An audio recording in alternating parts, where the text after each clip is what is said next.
Bingo Blitz rules. If your bingo has ads in it, That's not a bingo. if it doesn't have the coolest tournaments, mini games, and the most breathtaking design, Nope, not a bingo. if your bingo moment makes you feel so excited that you just want to burst in joy and scream out loud, bingo! Sorry, so you're playing... Bingo Blitz? Now that's a bingo. Go for a world of excitement with Bingo Blitz, the #1 free bingo game. Download Bingo Blitz and play for free. Now that's a bingo.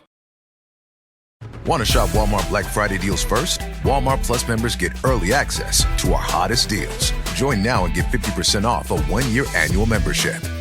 Shop Black Friday deals first with Walmart Plus. See terms at walmartplus.com. Let's hang out. And let's talk about what lessons we found.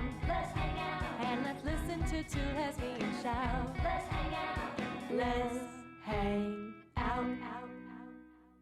Hey everyone, welcome back to Let's Hang Out, the podcast that just wants to possess your jade body completely. From the West Coast, I'm Lee Holmes Foster. And from the East Coast, I'm Ellie Leigh. To those of you who've been with us through this whole journey, thank you as always for listening. If you're a new listener, welcome. We're excited to have you here. Here's what's happening this week. This week in the Lesdom. This week in the Lesdom is a place where we can touch base each episode about things going on with the podcast or otherwise. In season 8, we're still releasing our Patreon bonus episodes. We just will be releasing them a little bit more spaced out. But our first one will be on October 7th, and all 22 episodes so far are up on our Patreon at bit.ly/lespatreon. We also want to remind everyone, we are planning to put together another trip, a queer trip this year. If you have thoughts on places you'd like to go or you want to let us know that you're interested, please hit us up. You can email us, you can DM us. We want to plan something fun that people want to do. We just, we need your ideas, your thoughts on where you want to go. So let us know what those thoughts are so that we can start planning. In the Greater Les universe, this is honestly timely because we were just recording our next Les Essentials episode, which is a little bit of a Kristen Stewart feature. You'll see. You won't be surprised. But Kristen Stewart is making her directorial debut with the chronology of Water.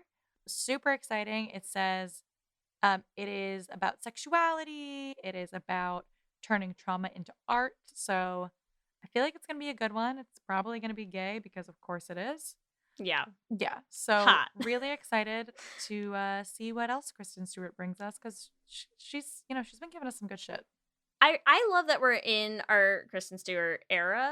Also because maybe this is just me. I fucking love a comeback story, So Why do you feel like it's a comeback story? Because she was getting shit all over for Twilight? Yes, That's because so I feel funny, like 'cause Kristen I would Stewart got argue- so much shit piled on her for so many years. And I don't ever think she was that bad, I'll be honest. That is so funny to me because I'm like, I would argue if you look back on it, she was at the peak of her career when she Yes. did Twilight. But I think that she did get a lot of shit. critical reception of her was not what she should have. I don't think she deserved that response, and I just feel like for years and years and years it's been like Kristen Stewart can't act, and I'm like, I don't think she's a bad actress. I think she was in some real bad parts with bad writing, but that doesn't necessarily mean that you can't act. It's just what are you supposed to do as Bella? Anyways, I'm just saying I love it. I love that we have sort of come full circle on the queer icon that is Kristen Stewart. Comeback story. Also in the Greater Les universe, we have an SNL alumni, Sashir Zamata, I hope I'm saying that name right, who has come out as a late-in-life lesbian, and I love this for her. We just, listen, we are always, wherever you are in your journey, at whatever age, it doesn't matter, getting to come out and live your best gay life. Exciting stuff. That's what's happening this exciting week. stuff. Back to you, Ellie and Lee. Thanks, Ellie and Lee. We are so excited to bring you episode 3 of season 8. It's called Nuances and Needs. And we are joined by a very special guest today. We have LAZOU, who's an award-nominated podcaster, songwriter, music producer, engineer, tech consultant, and host of the podcast Nuances, Our Asian Stories, which showcases the diversity of the Asian diasporic experience. And the 5th season of that show is a limited series exploring queer history in pre-modern Asia. where sexual diversity was much more prevalent than is commonly known today. LAZOU, what an intro. Oh my gosh. Thanks for being here. Thank you so much for having me on the show. I'm honored. We're so excited. Also, like, isn't it always the case that it's like people are like, gays just existed, and you're like, no, bitch. We've been here. We've been here. Yes. We're always so I'm around. super excited to dive into this. Can you tell us a little bit about, like, I mean, you're in your 5th season, but this particular series about the queer history in pre-modern Asia, what was like the inspiration for that? Yeah. My podcast initially is just like yours, an interview podcast. I have a lot of guests, and my whole point of that was to get a diverse range of experiences to learn, what it's been like for people. So about 25% of my guests have been from the queer community, and I found that a lot of the same themes came up where they didn't feel quite accepted in the queer community because queer community is the stories are very white-centric, at least to this day. And in the Asian community, they also don't feel fully accepted because there's a lot of homophobia and a lot of transphobia. In our parents' generation, like extended family, things are very complicated. It's very hard for a lot of people in the Asian community to come out, so to speak, because it feels like they might lose everything because family is a huge deal. And coming out could potentially mean being excised from the community. So it's been hard for a lot of people. And one day I was scrolling on TikTok and I found a video about this play that was written in China in 1651 by this guy named LAZOU. The play is called The Fragrant Companion, and it had 2 female characters who were in love with each other. And that was a hit play in 1651. I'm like, wait a second. If this was a hit in 1651, meanwhile, our current, our parents' generation, they're telling us that, that being gay is imported from the West, that we don't have gays in the Chinese community or, whatnot. I'm like, there's got to be more stories out there, right? This can't be the only one. If it was a hit play, it means it existed in a context where that could be a thing. So I started doing a little bit of research, and I'm like, maybe there's a lot more out there. And what would happen if we could use those as a way to open up the conversation? Be like, hey, grandma, so flash news. Never heard of this play. Yeah. But it's probably still put on, right? It's a commonly, produced show. It is actually. There was. Is it really? Yeah, That's yeah. amazing. Yeah, there was recently. Bring it to the bay. In Beijing, they recently had a production of it. So, yeah, it just really struck me as. How is it seen now? I can't tell because I've never lived in China, so I don't know exactly. But the scholar I interviewed for the series, she said it was a hit, and that it's very well known, that it was a huge hit when it was played recently in Beijing. So yeah, I started digging a little bit, and I thought, oh, wait a second, there's a lot of stories out there, and oh my God, the kings all had male lovers, and it was written in the history books. What? Yeah. And Not the more surprising. I dug into it, the more I found more stories. And I thought, it would be really cool if there was a body of work that gathered all those little stories from all over the place in Asia and kind of presented them as a collective of stories and be like, hey, these stories exist. So, the whole myth about the Western people being the inventors of gayness kind of false. Wait, so who are the inventors? Yeah, who's the OG? Who's the original? Right? Well, actually, we know the original stuff. We know the original. But still. Actually, not quite. Fight.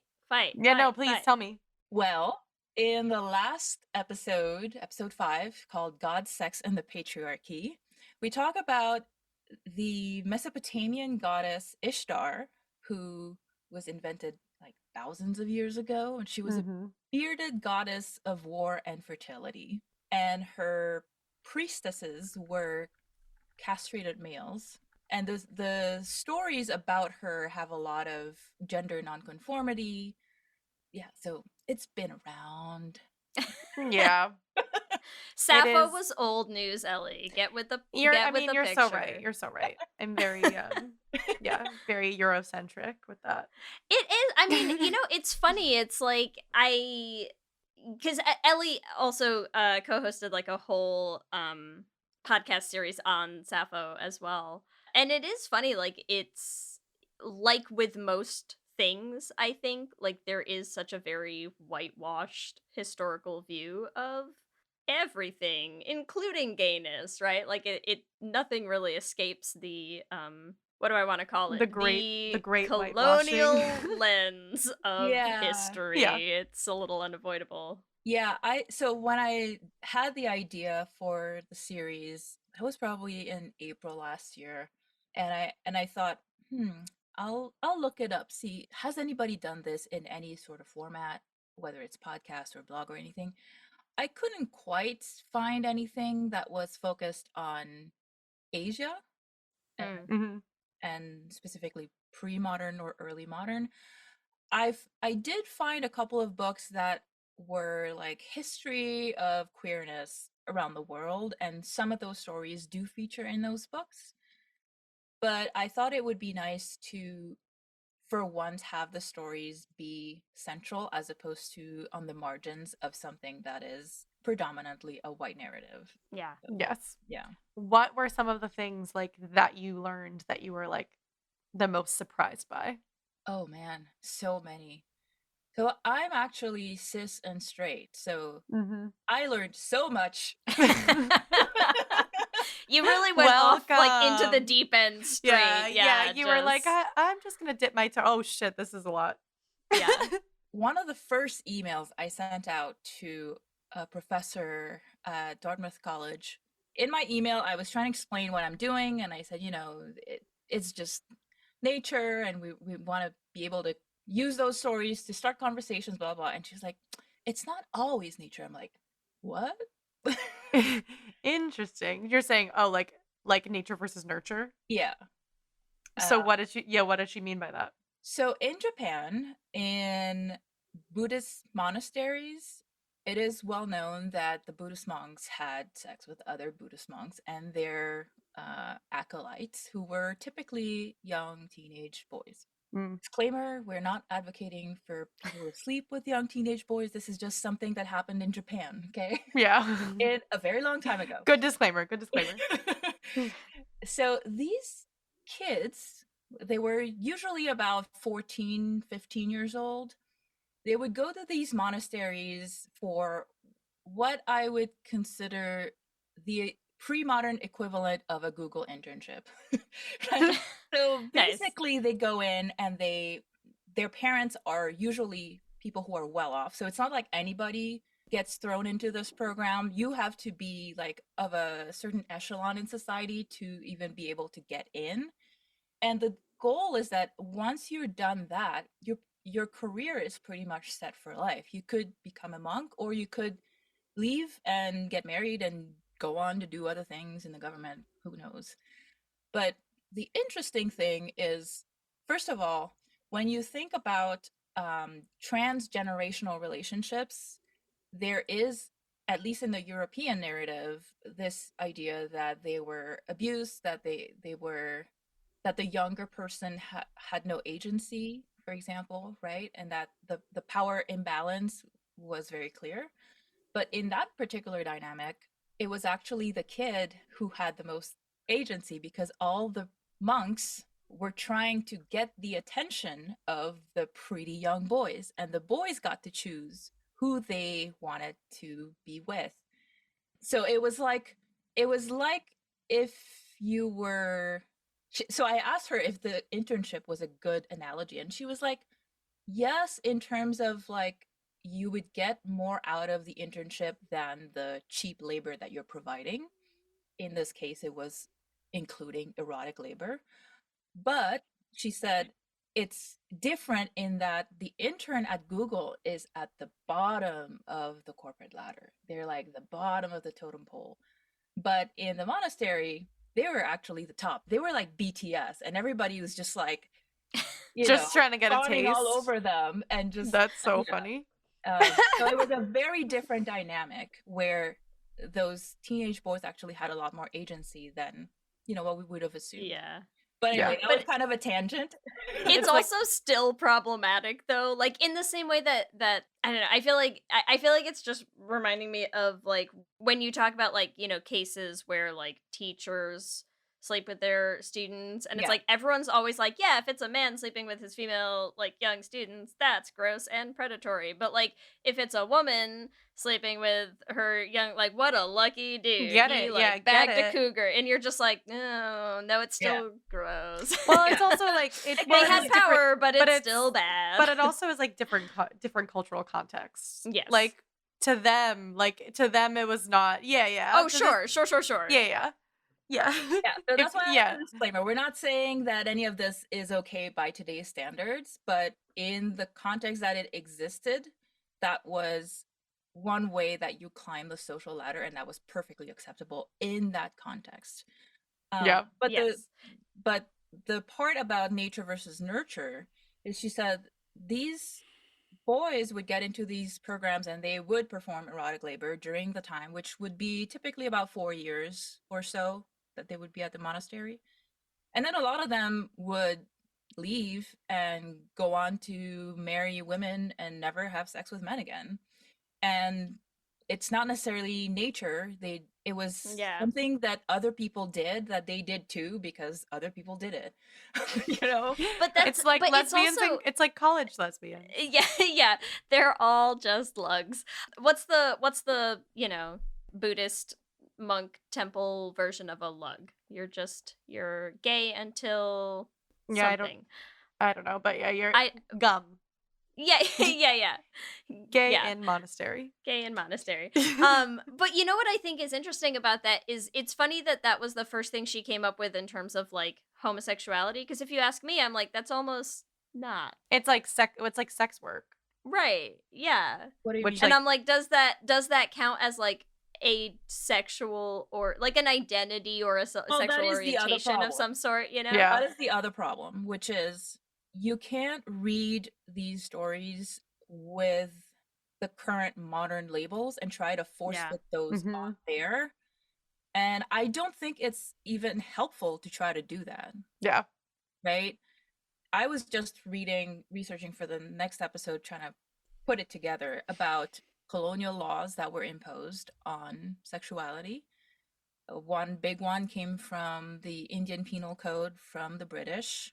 And another side bit of that, they had vagrant laws in Europe for a long time, where they basically would say, oh, people are loitering, we'll put them in prison because we don't want those undesirable people around here, right? And they do that with whatever group they don't like at the time, whether it's migrant workers, whether it's the Roma people, whatever. Like, there's always some people they don't want around there, and they need an excuse to put them away.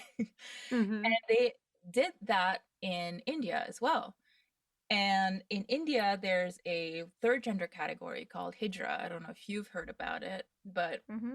this kind of law, the vagrancy laws, they were used to criminalize Hijras, and the way that they described them, so they called them eunuchs, and they described them as men who were in women's attire and who had human mannerisms. And it wasn't even that they needed to be caught in the act of sodomy. It was just, they look like they're the kind of people who do that. So Who would? Yeah. Who would? Yeah. and it seems to me that that's when it becomes an identity. When it's less about it's more about the Because- presentation than the act itself. Because throughout history, at least in the archives that I've been looking at, it wasn't seen as an identity. Even in China, it was pretty common for people to be married, for men especially, to be married to a woman, but then to still have male lovers. And that didn't change their identity. Like, it didn't make them a different kind of man. Mhm. Yeah. Well, and I know you have one of the episodes you talk a lot about sort of even just the difference for I think a lot of the difference in looking at cultures that had like pretty predominantly arranged marriages versus, like our understanding today of like marrying for love and marrying your soulmate.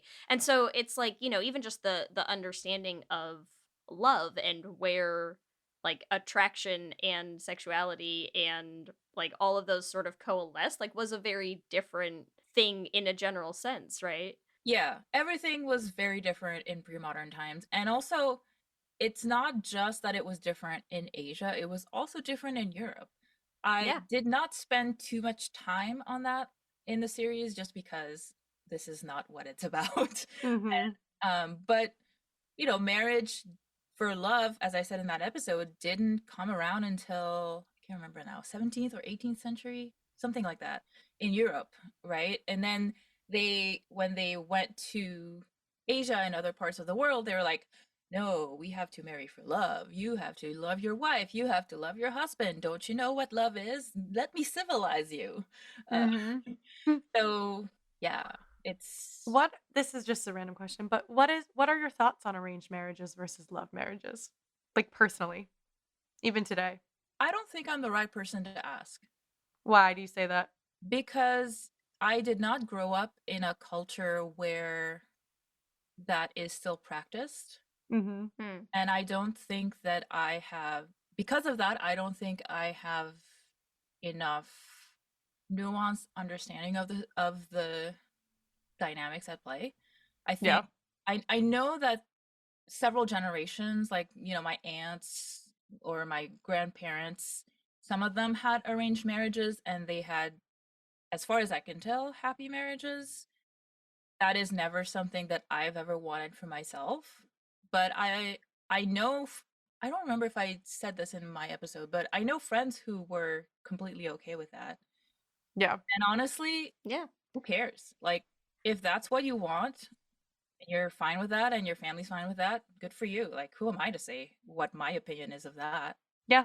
I agree. I was just curious. I was like, I have a friend going through a breakup right now and she was like, bring back arranged marriages. Like so I just thought it was funny. No, where I but was you just know, like, but you you know know what's what? funny?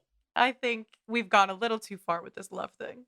It's No. but it's a discussion that's interesting, and I think in queer landscapes, there's this weird way in which you're always talking about it as two separate things, or at least like I know conversation has come up so much, like because queer people like we still exist in the for many of us, like over a certain age. Like when I got married, like I couldn't legally get married everywhere, like my wife and I got married in a state where it was not legal at the time, like had our ceremony and then like got married again legally the next day in a different state where we could sign a piece of paper, and so it's like I've had that conversation a number of times with people where you're like, we sort of straddle this weird line where we talk about marriage as both this like romanticized ideal of, like a love based thing versus also this extremely like bureaucratic governmental,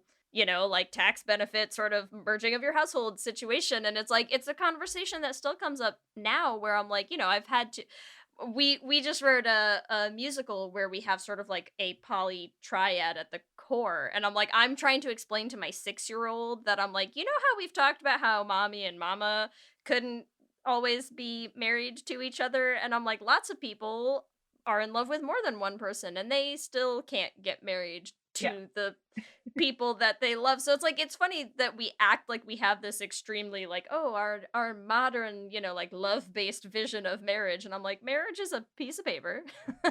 It always has been, it still is. Like, why, it is still a discussion that comes up that isn't really based around like, oh, do your parents pick for you? It comes up less, I think, in modern America, but like it's still Yeah. it's Or still a there's very bureaucratic, sort of not actually centered on love type of Yeah, thing in at a the lot of end of the ways. day, it kind of ends up being about who's gonna get your shit when you die. Yeah. That's It's inheritance. Yeah. No, but I mean, but it is, and it's interesting because I think that the reality of like the ways in which marriage is not just about who you love, like, comes up for queer people still a lot, all the time, even in 2024, you know? Yeah. I mean, everything is more complicated than we initially think it is. Mm-hmm. The Yeah. deeper you dig into it, the more you're like, wait, there's more layers to this than I thought. I think every assumption that I consciously or subconsciously had has been blown wide open while doing Yeah. this series. I was like, Yeah. I don't know anything. Well, no, I would say that's going to be not true in one respect, which is even just in the episodes that I listen to, I would say the fact that everything is sort of still very misogynistic and patriarchal. We knew No, that. those assumptions are not challenged by digging into history and what we can find in historical records and Well, documentation. Yeah, but again, in that episode about marriage in Southeast Asia, there was a lot there was a section about how Southeast Asian societies, women had a lot more agency. They could divorce whenever they wanted. They were actually the main traders. They were as literate, if not more literate than the men. So again, like, not always, like, you Yeah. can take that as an But was assumption that to ruined by men at some point? Of course it was. Of course it was. It always is. That's my point. It's not like there haven't been societies largely dominated by women at some point. It's just that men always come in and ruin it eventually. You can always count on them. That's all I'm Yes. saying. Well, also speaking of that, I know like this is a problem now. It's like also just like historically, I feel like there's like because men, there's a differential between like how much like gay men kind of information we have and like lesbian information that Yeah. we have. So could you talk a little bit about that? Yeah, gay men, so much information. So much information. Women, not so much. Mm-hmm. Man, I can't believe how much I had to dig for that one. And it was very striking because the first episode, I'm like, oh my God, there's so many stories. I don't know what to cut out. There's so many good ones. I'm going to have to spread it out. I'm going to have to save some for later. And then I get to the second episode. I'm like, what am I gonna write? Yeah, Yeah. I feel like I want to let our listeners know episode 2 of season 5 of Nuances is titled "But Where Are the Lesbians?" which honestly just feels so really accurate. nailed it.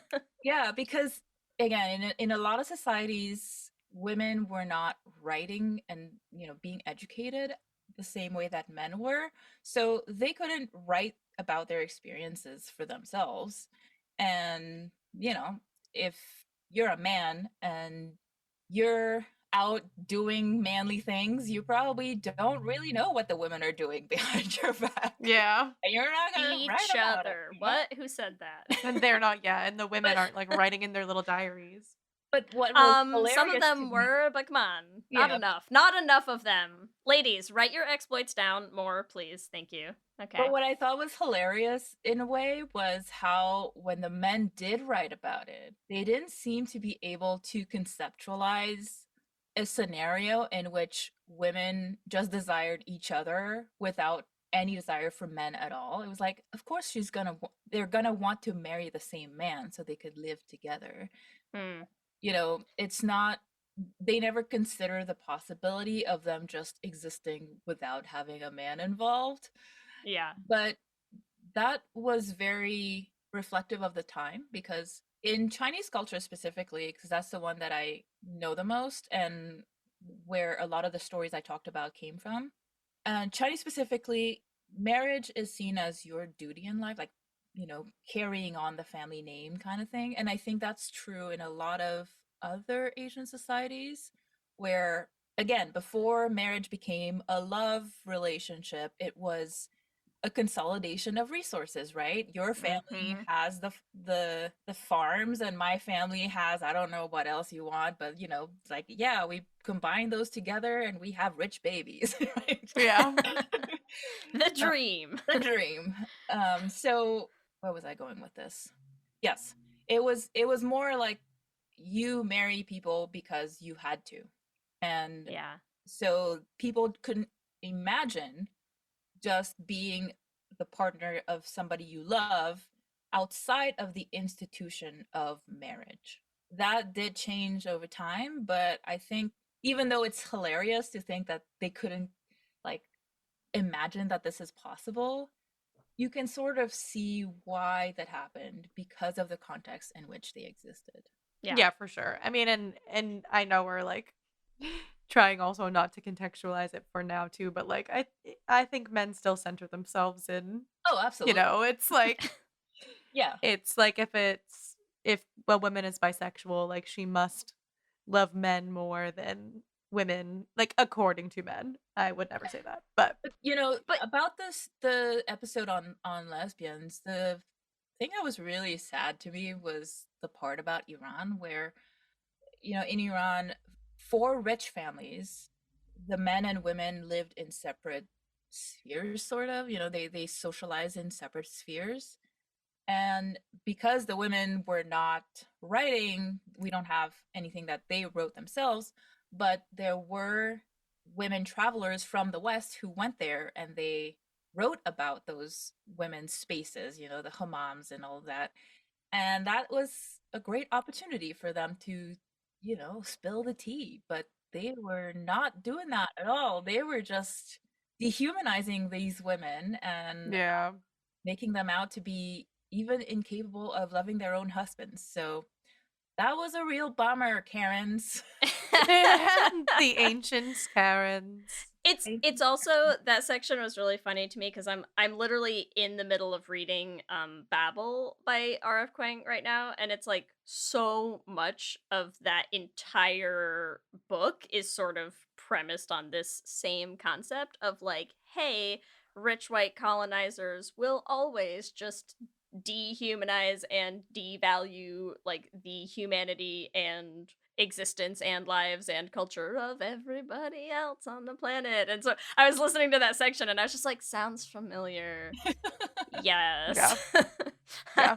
Look, it's everywhere around me. Hooray. But well, let's take a quick break and come back, and we're going to talk about more of where the actual lesbians were, because I think we have more things we can cover. Okay, one of the things that I do want to talk about, only because it is what I used as the intro, but in the episode on lesbians, the actual lesbians you did manage to unearth in your research, can we talk about some of what you did find? Or like, I'm gonna throw it to you first, and you can to say like, what were some of your favorite things that you found in your research, or some of your favorite example stories of lesbians, because I know there are some that I want to make sure we talk about. Yeah, that episode had a lot of really good ones. So I think the Wu Tao poet is one of my favorites that I've unearthed, because I think she's very interesting as a person in general. She was very prolific, one of the most prolific lyric writers of all time in China, and that's of any gender, not just the best female one, but like one of the best of any gender. And it is unclear whether she was flexing or whether she was really writing love letters to a woman. Like, so the scholars do not agree on this woman, which tickles me. Which surprise. So they're just saying like she's like putting herself in like, it's like when Taylor Swift writes from That's a literally man the note I perspective. wrote to myself, Ellie, Yeah. is when people are like, Taylor Swift just writing from a male lens, and you're like, okay, sure. Yeah. Why not? I think it is possible that both are true, right? That in context where she existed, it was not possible for her to write poetry about a woman unless she adopted a male voice. And she did that by using very male-coded language, as my co-host Karen pointed out. But also, I've seen other research say that she would write these poems a lot of times as commissions, and she would write them at the back of paintings, because she was not only a poet, but she was also a painter and a musician. Like, she did so many things. She was the Da Vinci of her time. Nice. And so she would write those poems at the back of the painting. So people were like, well, maybe she was doing that because the person who commissioned the painting was male, and they were maybe commissioning it to give it to some lady. To like give, yeah.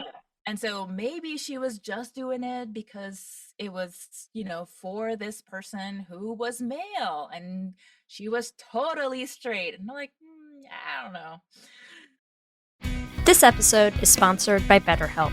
And as we head into Thanksgiving time, I want to start by thanking my wife, Kelsey, who has not only listened to just about every episode of this podcast for 8 seasons now, but who also is the only reason I'm able to make time to record it every week.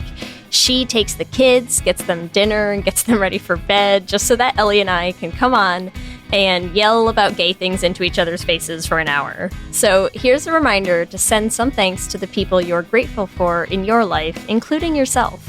I've been in therapy for a long time now, and one thing that's so important about therapy is how it teaches you to be more intentional. And being intentional about gratitude and how to show that to the people you appreciate is just one of the many benefits that I've gotten from therapy over the years. If you've been thinking of starting therapy, consider giving BetterHelp a try. I know how hard it can be to find time for regular therapy, and BetterHelp is designed to be flexible and convenient for your schedule. You can fill out a brief questionnaire to get matched with a licensed therapist, and you can switch therapists at any time for no additional charge. If you want to start being more intentional about gratitude in your life, visit betterhelp.com/lezhangout today to get 10% off your first month. That's BetterHelp, HELP.com/lezhangout. Let's hang out. You chose to hit play on this podcast today. Smart choice. Progressive loves to help people make smart choices. That's why they offer a tool called Auto Quote Explorer that allows you to compare your Progressive car insurance quote with rates from other companies. So you save time on the research and can enjoy savings when you choose the best rate for you. Give it a try after this episode at Progressive.com. Progressive Casualty Insurance Company and Affiliates. Not available in all states or situations. Prices vary based on how you buy.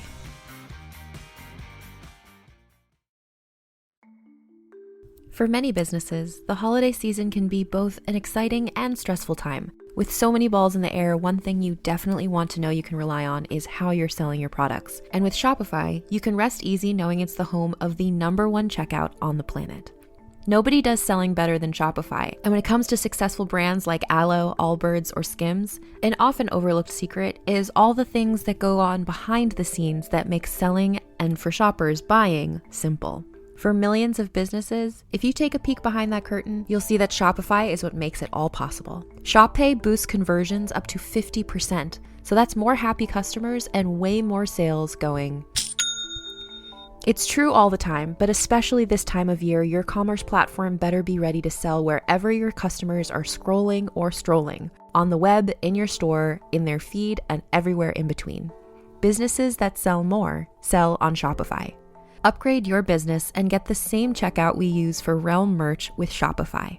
Sign up for your $1 per month trial period at shopify.com/realm, all lowercase. Go to shopify.com/realm to upgrade your selling today. Shopify.com/realm.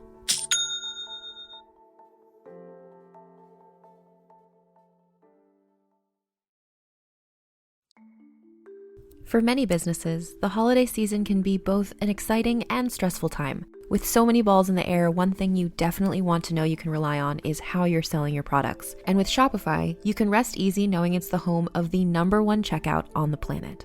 Nobody does selling better than Shopify. And when it comes to successful brands like Aloe, Allbirds, or Skims, an often overlooked secret is all the things that go on behind the scenes that make selling, and for shoppers, buying, simple. For millions of businesses, if you take a peek behind that curtain, you'll see that Shopify is what makes it all possible. Shop Pay boosts conversions up to 50%, so that's more happy customers and way more sales going. It's true all the time, but especially this time of year, your commerce platform better be ready to sell wherever your customers are scrolling or strolling, on the web, in your store, in their feed, and everywhere in between. Businesses that sell more sell on Shopify. Upgrade your business and get the same checkout we use for Realm merch with Shopify.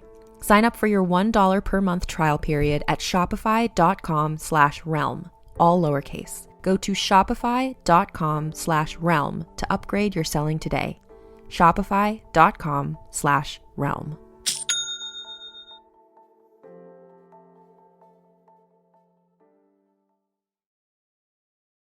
You know what I think is funny though is this is why it's so funny when historians, just the world of historian academics, many of whom are very straight. It's always interesting to me when they look back that, like, we started the episode off with your story of writing to that Dartmouth professor, right? And they're so willing to read homosexuality or discuss homosexuality in the context of things like these teenage boys were sexually exploited as sex workers in monasteries, right? Fine. And yet somehow the act of looking back at and I'm gonna say, because I don't know, Ellie, if you heard the poem. I don't remember which parts you got to. So I want to read the poem also for any of our listeners who aren't familiar with it. But it's always funny when people will look at a poem like this and be like, well, I don't know if we can read homosexual intent into something like this. It could have been a man who asked for a poem about this hot woman. It's just funny, the things where we're like, we better hedge our bets here. They jump through a million hoops to be like, there's no way. And as an example, listen, we will not have the beautiful Chinese reading that you had in your podcast, which I don't have. I'm gonna just read the English version of the Wu Zhao poem, if that's okay. I'm sure you have heard it a million times, but it's called For the Courtesan Ching Lin. This is a translation. The one that I have in front of me is by Kenneth Rexroth and that's the same one I used. Chung. Okay, great. That's what I tried to look up. So, for anyone of our listeners who's not familiar with here's how it goes. It says, on your slender body, your jade and coral girdle ornaments chime, like those of a celestial companion, come from the green jade city of heaven. One smile from you when we meet, and I become speechless and forget every word. For too long you have gathered flowers and leaned against the bamboos, your green sleeves growing cold in your deserted valley. I can visualize you all alone, a girl harboring her cryptic thoughts. You glow like a perfumed lamp in the gathering shadows. We play wine games and recite each other's poems. Then you sing Remembering South of the River with its heartbreaking verses. Then we paint each other's beautiful eyebrows. I want to possess you completely, your jade body and your promised heart. It is spring, vast mists cover the 5 lakes. My dear, let me buy a red painted boat and carry you away. Listen. Now listen. I love a couple things in here. First, not only because of everything else that's gay about it, but only because you already just made the T-Swift reference, Ellie. I kind of love the we play wine games. I feel like Swifties could have a field day with that line just on its own. I want to possess you completely. Like, that's it's like something. There's something going on here.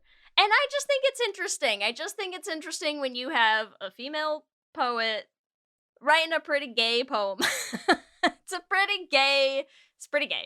It's so gay. It's very gay. It's just, I know you do a much more, in-depth discussion of the entire, the poem and of Wu Zhao's life in general in Nuances, which if anyone's interested, you can listen to that whole episode that covers this poem. It's great, but I just think it's funny. It's funny the things that we are willing to look back on and see queerness in, and the things where we have to be like, well, I mean, it's who knows really, It really depends. Like, a lot of the books that I've quoted in the research, some of them, so there's quite a range. Some of the older ones are maybe published in the 80s or 90s.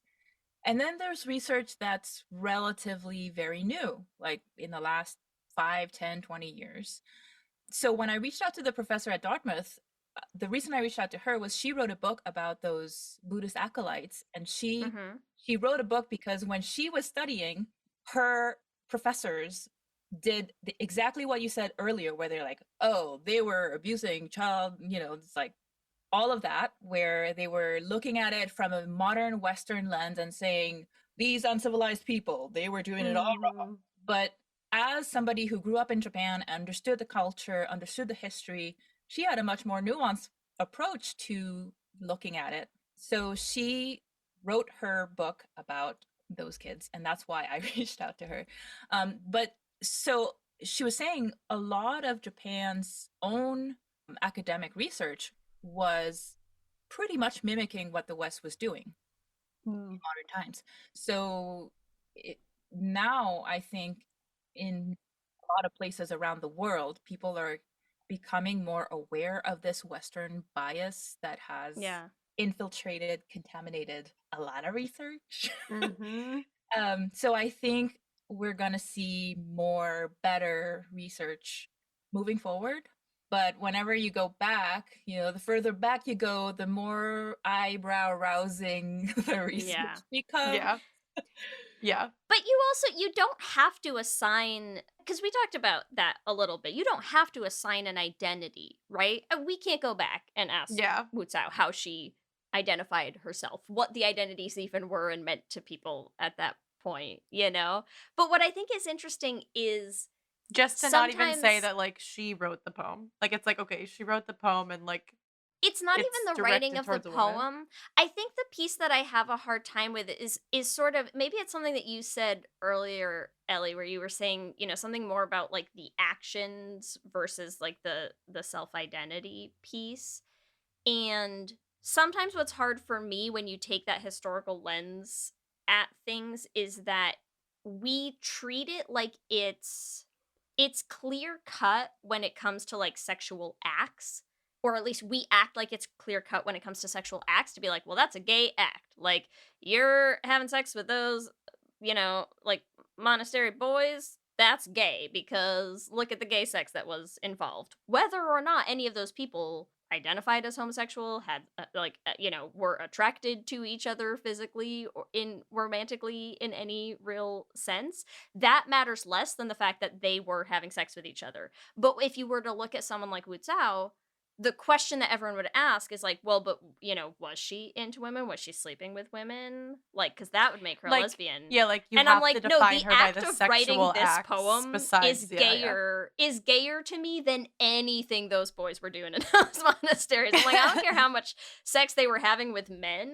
This poem, this is queerness to me. Culture. Like, you don't have to have sex with a woman to be a lesbian. Yeah. Like, Ellie and I talk about this all the time, right? We're like, listen, like, there's a whole range of identities, and sure, like, some of that is influenced by our modern understanding of identities and, like, sexuality and all this stuff. Sure, fine. But I'm like, at its core, to me, queerness is not about who you're sleeping with. It's like, where's that passion? Like, who are you where's that attraction? Where is that fire? Where is that, like, I'm like, this is the gayest thing.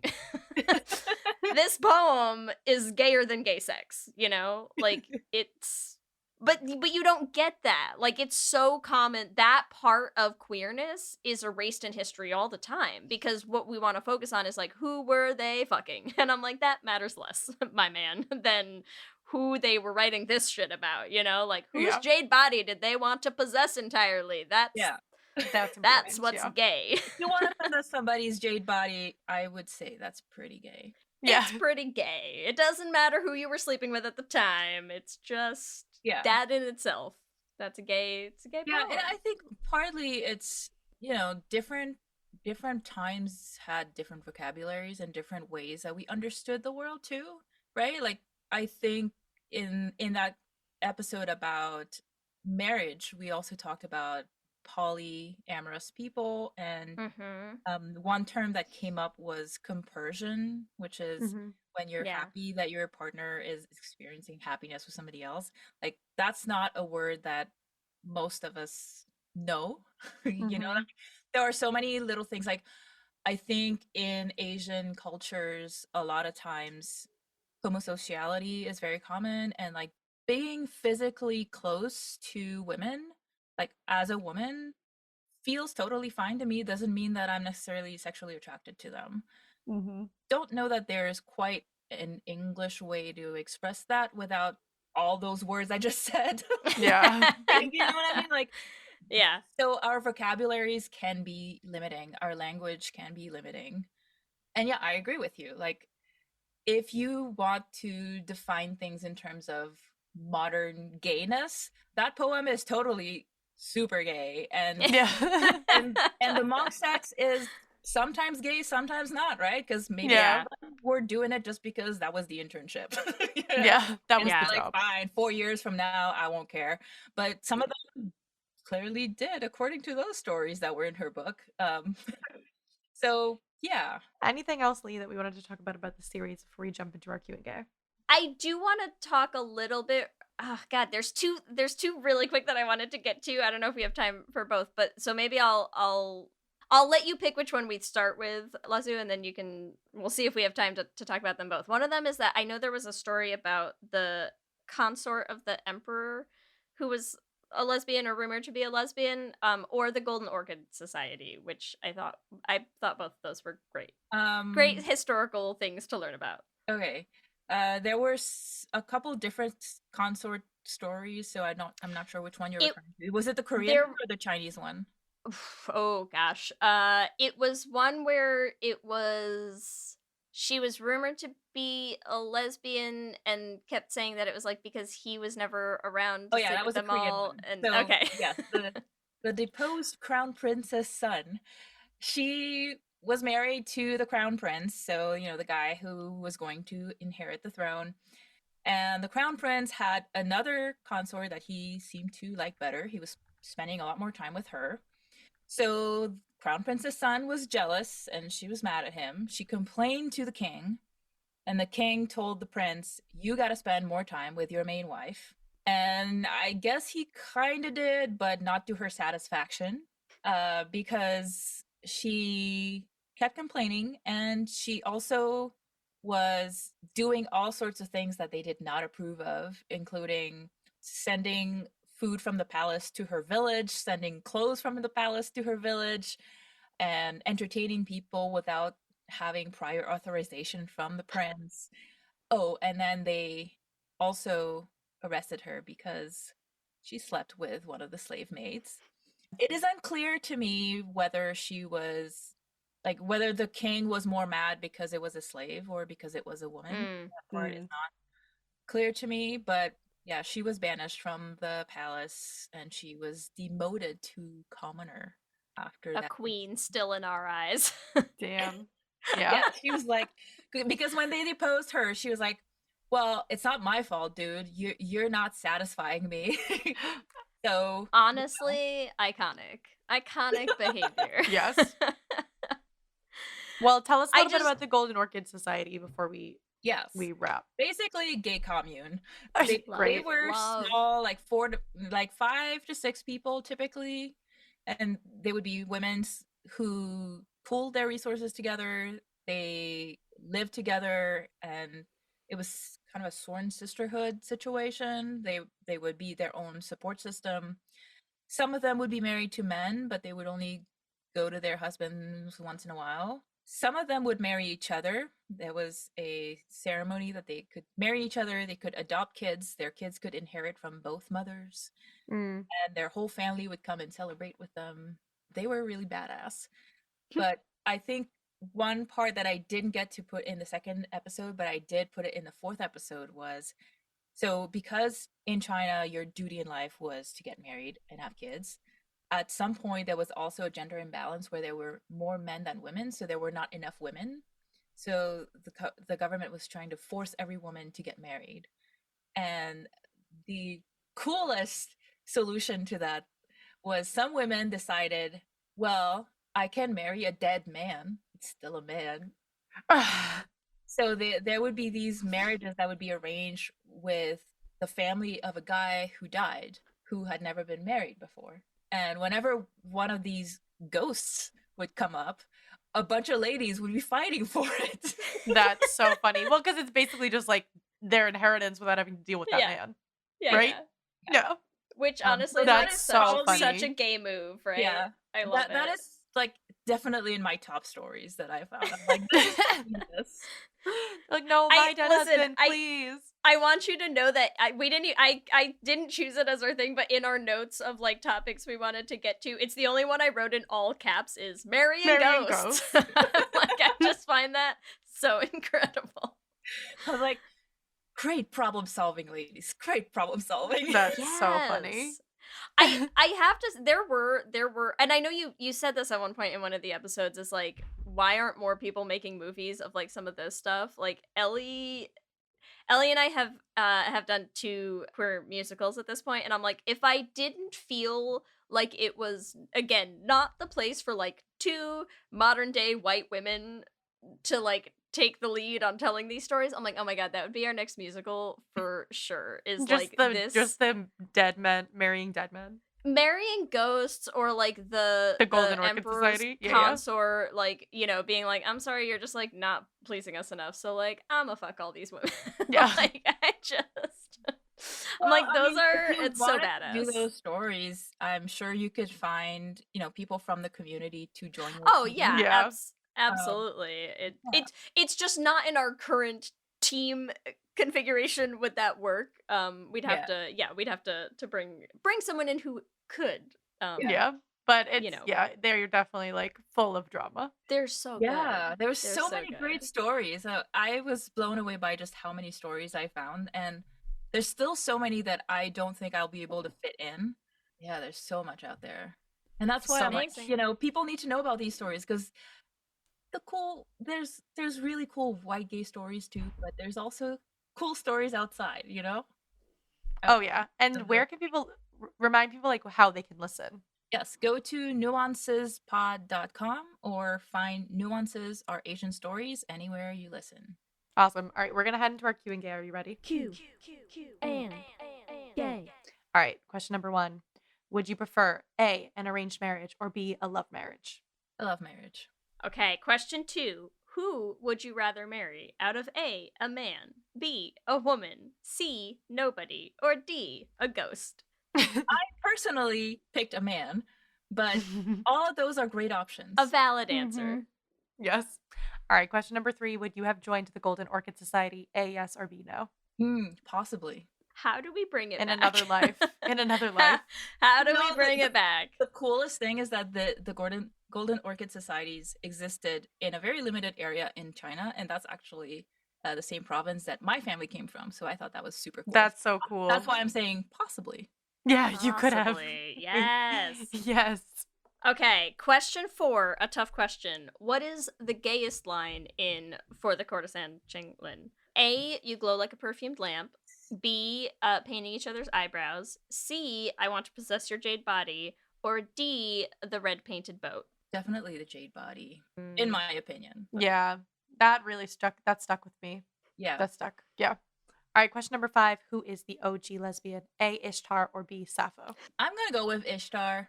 Do it. OG. Do it. OG. Remember, listeners, you can give us your own answers to the episode's Q&A questions on our Twitter at Let's Hang Out Pod.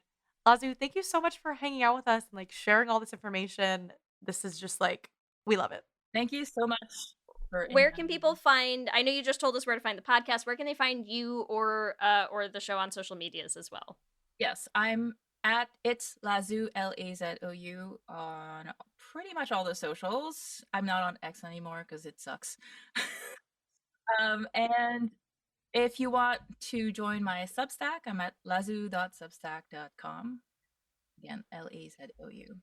Incredible. Thank you so much for hanging out. Thank you. Let me hear you say hip, hip, hip, hip, hip, well, yeah. We love hearing from all of you, and we love continuing to build this community, and we just want to shout out some of our favorite things every episode. And this week, we want to shout out Instagram user Puppy Paws, who left some comments on our Golden Girls posts, and specifically one saying that the modern generation doesn't know that you can solve your problems with a midnight helping of cheesecake. Golden Girls taught me so many life hacks. Cheesecake, but like I love I would cheesecake. eat a cheesecake at night with a bunch of older women just like to have a Golden Girls moment. Listen, I'm not saying anybody needs to get us cheesecake, but like if you ever happen to be in a You situation can send it to where P.O. Box. No,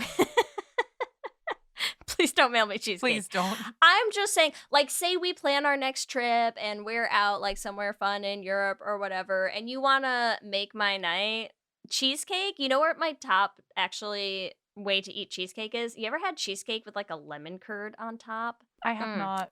Fucking bomb. Anyways, so I'm just saying, I love cheesecake. hit me up if you want to get cheesecake sometime, y'all. That's where I'm at. So yes, God bless you, Golden Girls, for teaching us the ways of the world. Also, in general, a lot of people were commenting and losing it over our Golden Girl Shopping Gay. So thank you for affirming me and my deep-seated love of Golden Girls. Ellie feels vindicated now. Specifically, Kishi BB and Good Jasmine 554 on Instagram. But like, thank you for validating me. I needed that.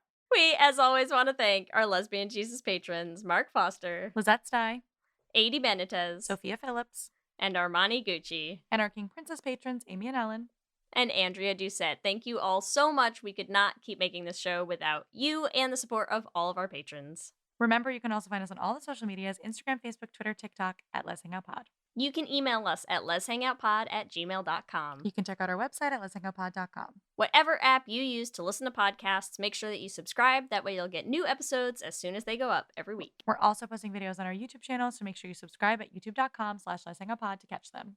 Let's Hang Out is an independently produced show. It's hosted by us. Our audio production is done by Ellie. Our production assistant is Krista Murison, and various other podcasting shenanigans are done by me. If you want to support the podcast, the easiest way to do that is to rate and review us on iTunes. We'd love hearing what you have to say. If you want to support us on Patreon, that is such a huge help for us. It helps us keep making this show as well as we can. You can sign up at bit.ly/lespatreon. You get access to our Discord chat. You get access to all of our Patreon bonus episodes. So much cool stuff. If you want to get some Let's Hang Out merch, we have a new merch store at bit.ly/lesmerch, which has all kinds of new stuff, hats, tote bags, little fanny packs, which I love a good fanny. I really do. You can get it at bit.ly/lesmerch. Remember, we also have a queer production company making queer podcast musicals with guaranteed happy endings. You can find us everywhere at Dollar Bean Prod. Or at our website, dollarbeanproductions.com. You can listen to all of the episodes of our first show, The Flame. It is on any podcasting app. You can check out our second show, Journey to the Heart, anywhere you listen to podcasts as well.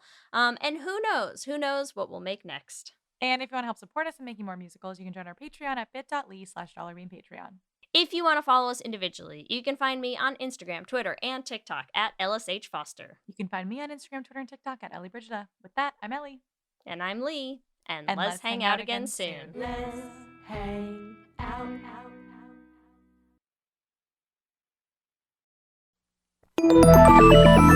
Listening to a podcast should be time well spent. And I promise it will be if you'll give this podcast a try. It's called Something You Should Know. I'm the host, Mike Carruthers, and in every episode, I talk with leading experts on topics I know you will find fascinating.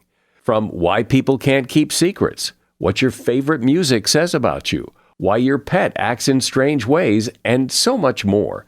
Something You Should Know is designed to give you information you can use in your life and give you great intel that you can share with others. I'm told it's a binge-worthy podcast. And with over 1,000 episodes, there's a lot to binge on.